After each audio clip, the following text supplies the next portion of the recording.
Welcome to Monday Morning Dharma on July 20th. Um, this morning we're going to meditate on the disadvantages of self-centeredness, known as this in the sutras more formally as the disadvantages of self-cherishing, for reasons that I've explained in the past. Um, I've got resistance to use of the expression self-cherishing in terms of something that is undesirable or something we should avoid. The reasons why are in recordings that are posted on um, Lotus Center's YouTube channel. But this meditation is going to be the disadvantages of self-centeredness, of regarding ourself as being at the center of everything, right? Everything that we do, everything that we say, everything that happens involves our being at the center of it all. It's like literally self-centeredness. The center of everything is ourself. And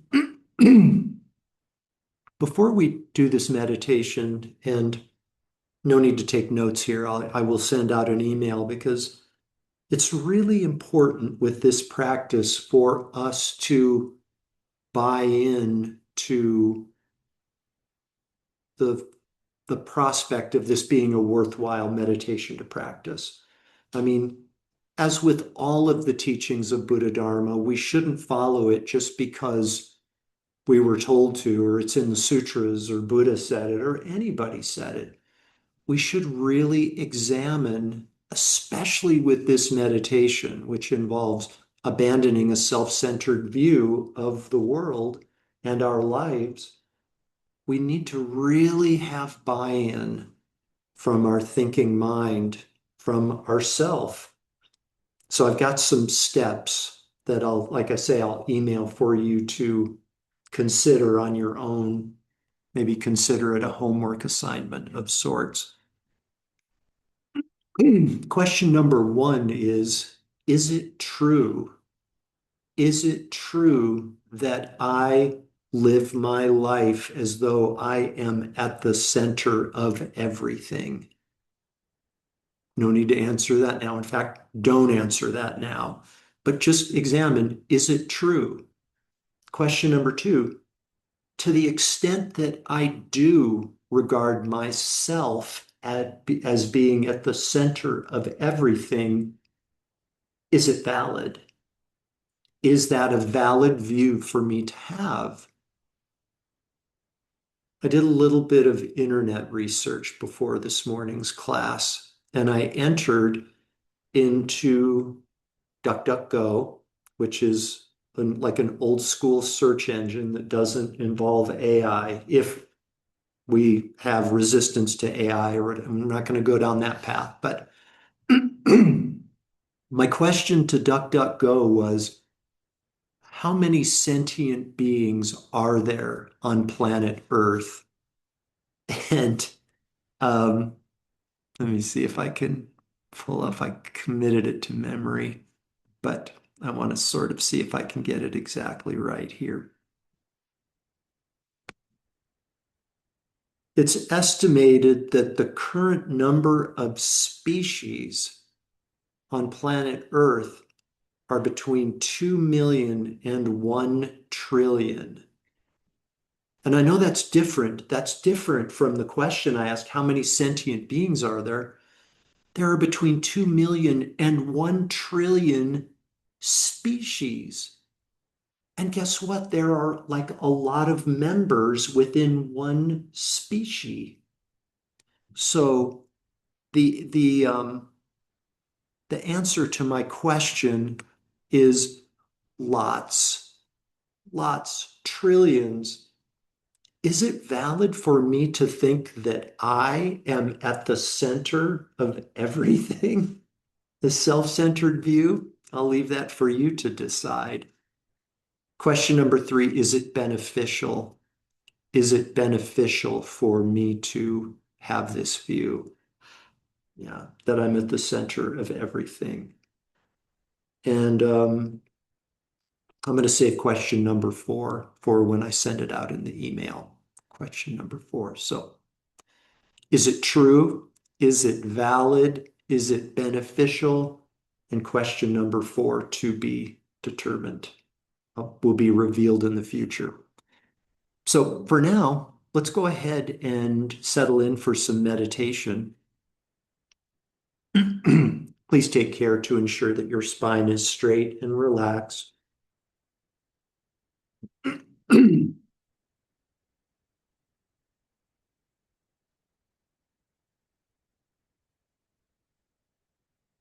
As always, you may find it beneficial to bring to mind the image of a mountain. The mountain is balanced, grounded, stable, with ancient wisdom awareness, silently observing.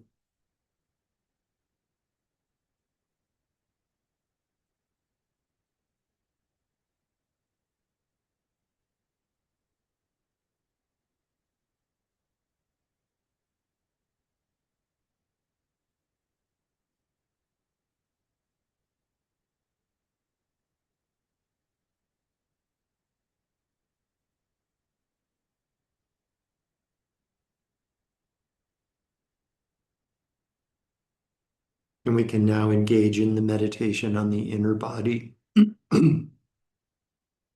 Please become the silent observer of sensations that may start in your hands and your feet in the form of a tingling, perhaps a lightness, perhaps a heaviness, perhaps a pulsation.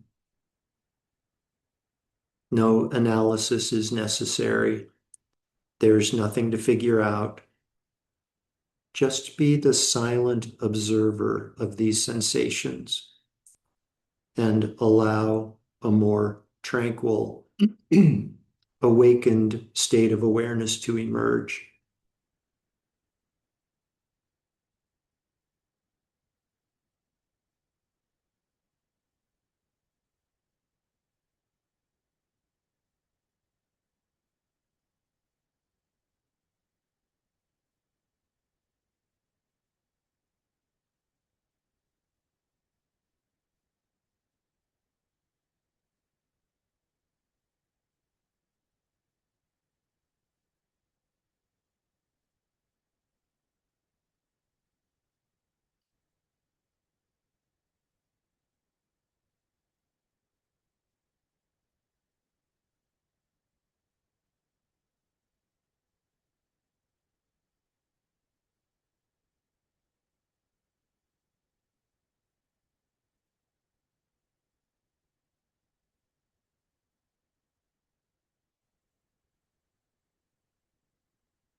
And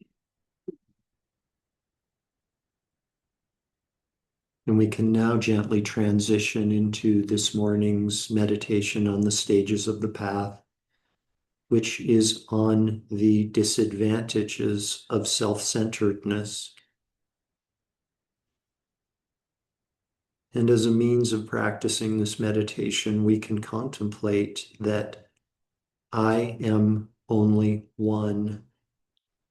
I am one, whereas others are countless.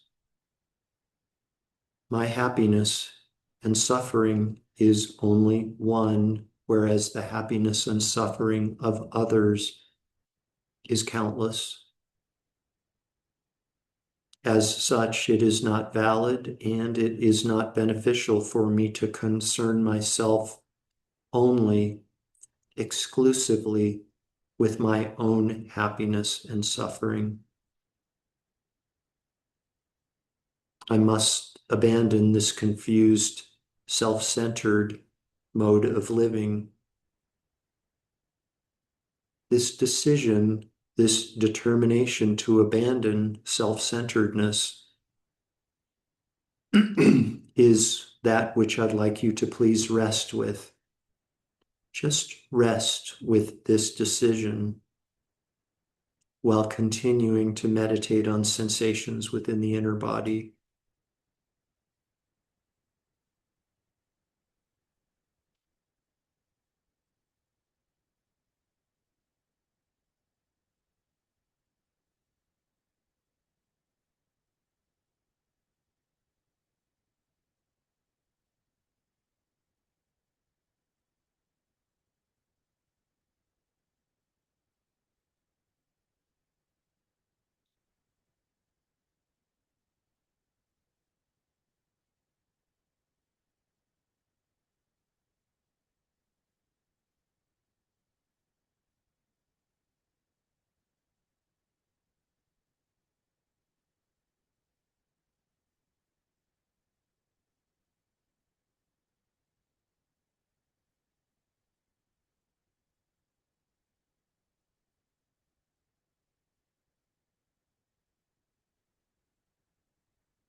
I am one. Others are countless. My happiness and suffering is the happiness and suffering of one individual. That's like a drop compared to all of the water in the ocean relative to the happiness and suffering of others. It's neither valid nor beneficial for me to concern myself with my happiness alone as the center of everything.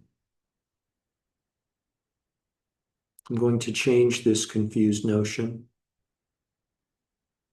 Please rest with this decision while continuing your meditation on the inner body for the last couple of moments of this morning's meditation.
Now, please redirect your awareness once again.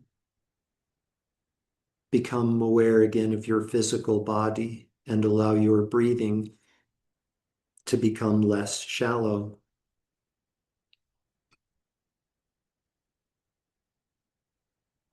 Become aware again of the weight of the garments of clothing resting on the surface of your body.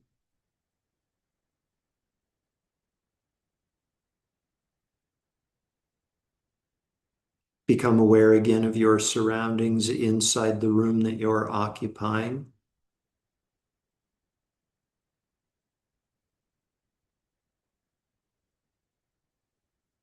Deeper and deeper breaths, becoming aware again of the world that exists outside of the room that you are occupying.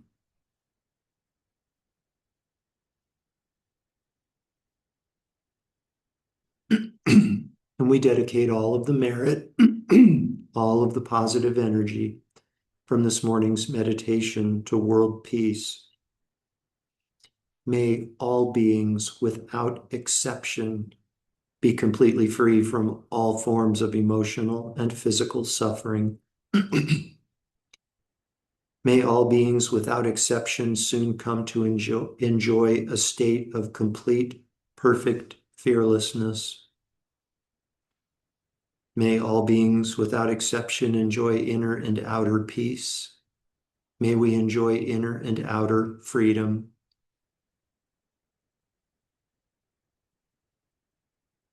Completely fill up your belly and lungs with air. And when you're ready, you can open your eyes and bring your meditation to an end.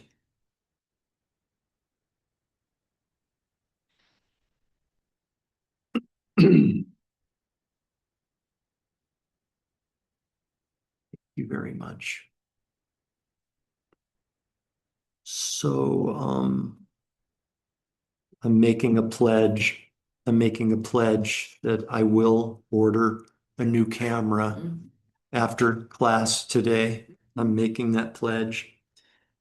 I don't know about you, but like recognizing that I'm one of trillions kind of takes the pressure off, you know? It's like, ooh, I don't have to take myself so seriously anymore.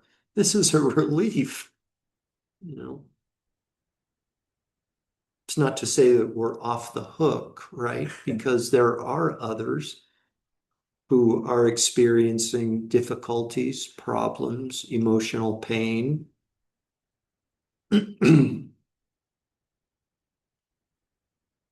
We mustn't allow ourselves to become overwhelmed by that prospect or depressed or develop a sense of hopelessness. I think it's just an awareness. It's a perspective that we're developing as a means to prepare us for the next meditation on the stages of the path, which, thankfully, the lamb rims don't stop at the disadvantages of self-centeredness. There's a follow-up meditation, a follow-up lamb rim called the advantages of cherishing others, right?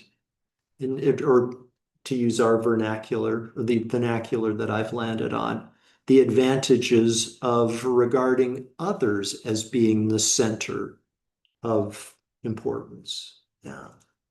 Kind of has a hand in glove relationship. The disadvantages of self-centeredness, the advantages of making others the center of our concern. Yeah. Um, there is a truism, maybe the truism with regard to spiritual practice. Yeah. There are a lot of big ones, and I've shared some of mine. It's when we abandon hope for results that the results come.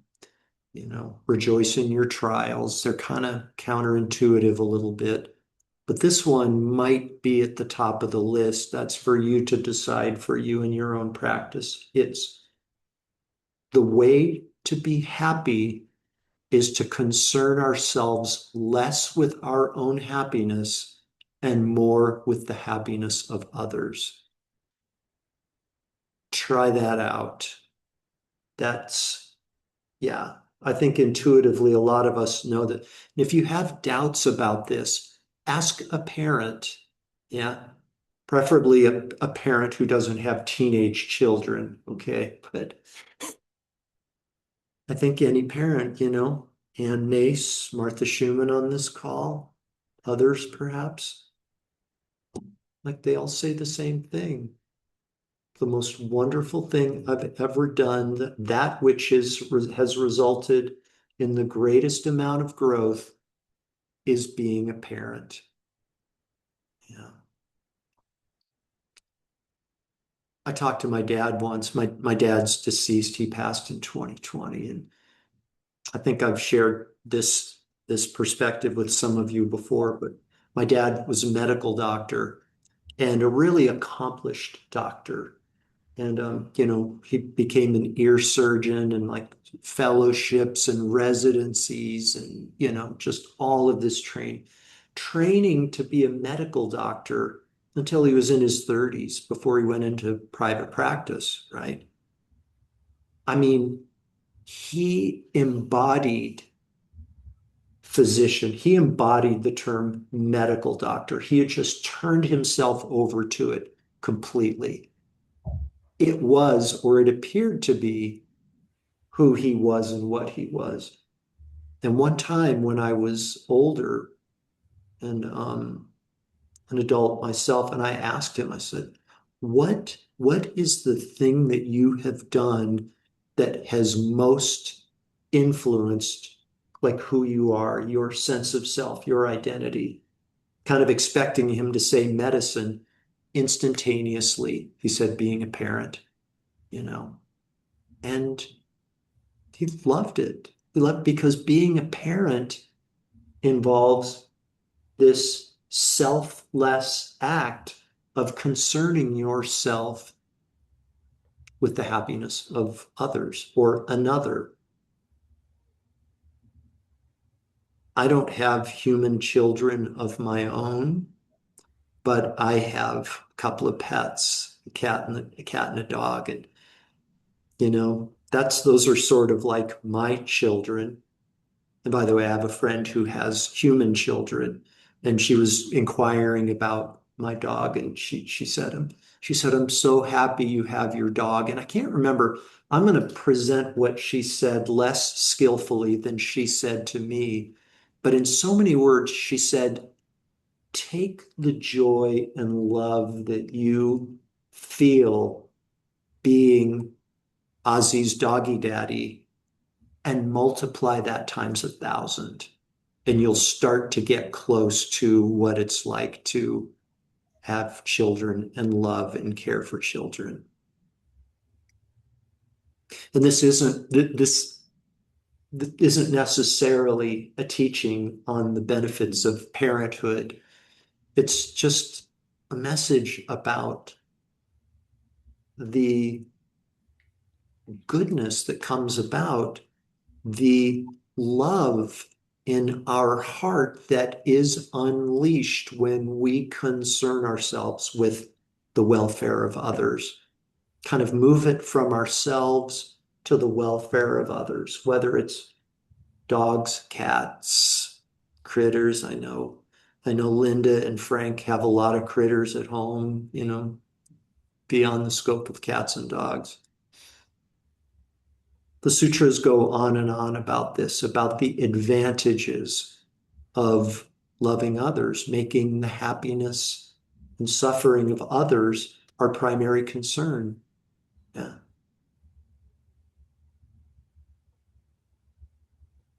And if we feel like recognizing that I'm not at the center of everything, if we think that recognition brings relief, try shifting our perspective to others. And that really takes the pressure off. Yeah. What a great job to have. Another thing about cherishing others is it doesn't cost any money, right? It doesn't take any resources if we're worried about money, a lot of money, or other resources, politics. Guess what? The state of the political world doesn't have anything to do with your ability to do this practice. Current events, material resources, reputation, all the worldly concerns, they're completely irrelevant with like our real job is to love others, to wish for their happiness and wish for them to be free from suffering. Love, wishing for another to be happy. Compassion, wishing for another to be free from suffering. Doesn't take any worldly resources. Yeah, we've got everything we need. How wonderful is that? Yeah. Okay.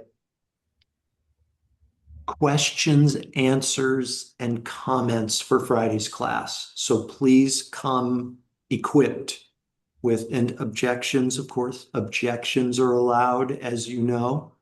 Have a wonderful day. Thank you very much. Thank you, Jeff. So welcome. Yeah. Thanks, Jeff. You're welcome.